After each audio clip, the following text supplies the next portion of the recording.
Angie Beto with Town Square Buzz. Welcome back to our Town Talk segment as we continue our discussion with Jeremiah Hammer. Jeremiah, you're running for the at-large city council seat. Elections will be in May. Yep.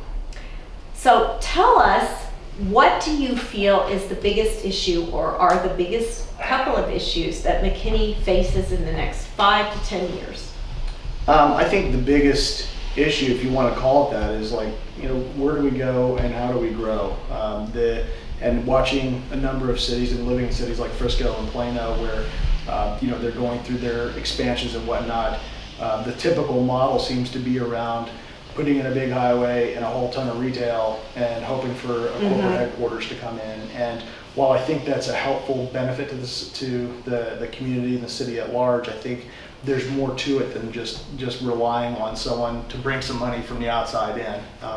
And I think that what's most critical to McKinney is sticking to what has gotten us this far so far, and building our strategy around that, and not getting ahead of really addressing the needs that we have here. I don't have any children of my own, but from what I understand from a lot of people, the school systems could use a lot of improvement, and providing better resources for our teachers, providing for improvements to our police and our fire as we continue to grow.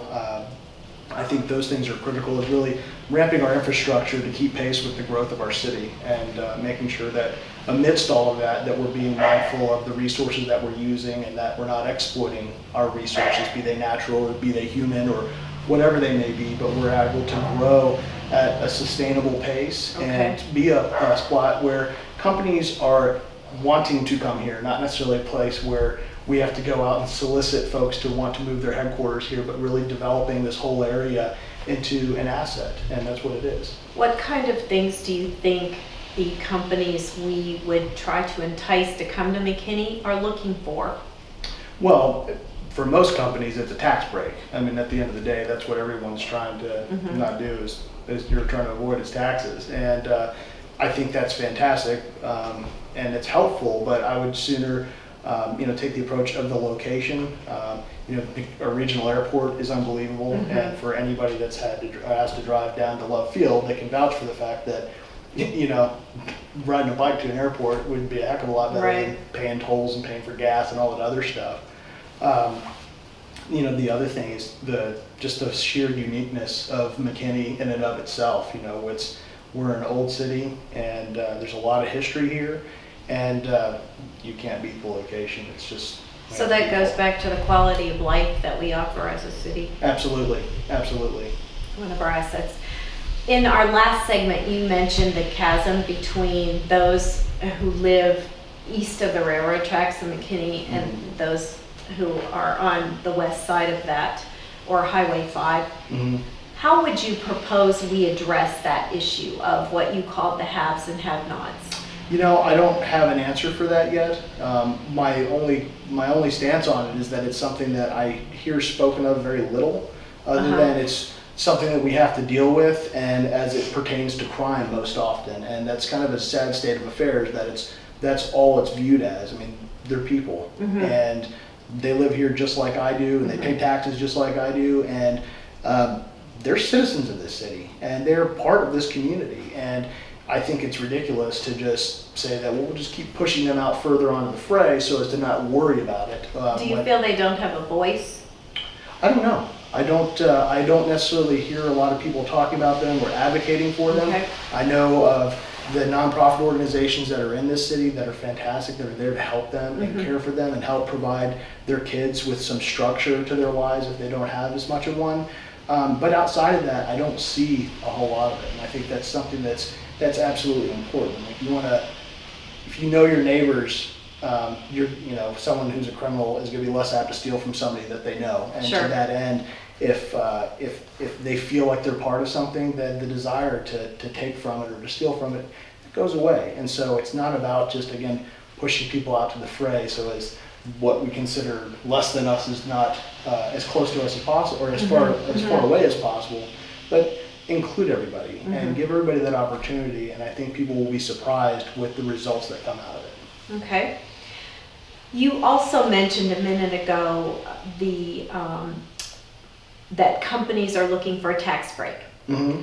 So tell us how you feel about spending public money, tax dollars, on enticing private enterprise to come to our city. What's your stance? Well, that's a gray area, because at what point are you just entertaining for the sake of entertaining, and at what point are you actually trying to entice somebody? And my piece on that is, I would sooner be in a spot where companies are coming to us and saying, we want to be here, far more than I would want to be spending my time trying to entice somebody to come over. Because if they're not feeling the mojo, so to speak, then that's their deal. But it's my view on how to grow McKinney is not centered around bringing outside resources in order to make it happen. I don't think that's the way to go about doing things. What do you see is a viable long-range plan for our city? I think a viable long-range plan for our city is to invest in the businesses that are here, to invest in the people that are here, to invest in the kids that live here. Okay. And that means, building up our school systems to be ones that draw people to live in McKinney and make this, go from number 5 to the number 1 city in America to live in.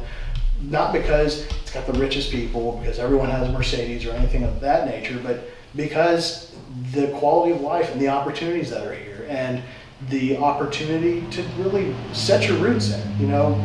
There's nothing more difficult than having a neighborhood of transient people, where people are there for 3 months and they're gone, or 6 months and they're gone. The people that I've met here have been here for the better part of a century, if not 25 years. And that says a lot about the area, and that's something that I think a lot of America is missing out on. I know this firsthand, living in an apartment for the last 7 years. I had no desire to be involved in the running of City of Plano, because I was just paying for my apartment, and that was it. And that having a vested interest in my piece of land here, that changed a lot of that. And I think when other people realize that and they feel like they're part of something, that voter apathy tends to go away, and you'd be surprised at what people are willing to do and pick up and help with when they're part of something. Do you think that as we look forward, we also, I'm sitting here wondering, if you are a city council, if you were elected to serve as a city councilman, how would you work to make the changes you're suggesting with McKinney ISD? Because that's a separate entity.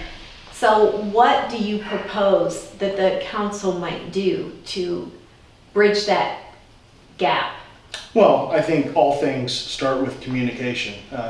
When you have an absence of communication or a breakdown in communication, all conflict arises there. I don't have any involvement with McKinney ISD, so I'm not at that point yet. Okay. But it starts with listening, and that's really the most critical thing, is just listen and understand what's going on, and from there start making decisions to incrementally make changes to that. I think the other component is to not invoke broad brush changes to anything. I think when you paint something like that, you tend to overlook a lot of important components and variables that you don't consider. And that's the other piece, is really, let's take a look at what we're doing and look at what we're doing really well and build on what we're doing well.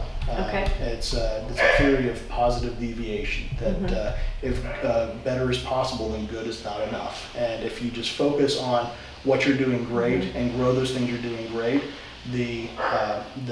it's viral the way just doing better things spreads amongst people and the desire to do them. Good thought. Thanks for joining us in this segment of Town Talk. We hope you'll check back as we continue our conversation with Jeremiah Hammer, who is running for the at-large city council seat. Thanks for tuning in to this segment of Town Talk with Town Square Buzz as we continued our conversation with Jeremiah Hammer. We hope you'll remember to go out and vote. Early voting starts May 2nd, with voting on May 14th. Check back and post your comments on Town Square Buzz. We'd like to know what you think and what your opinions are.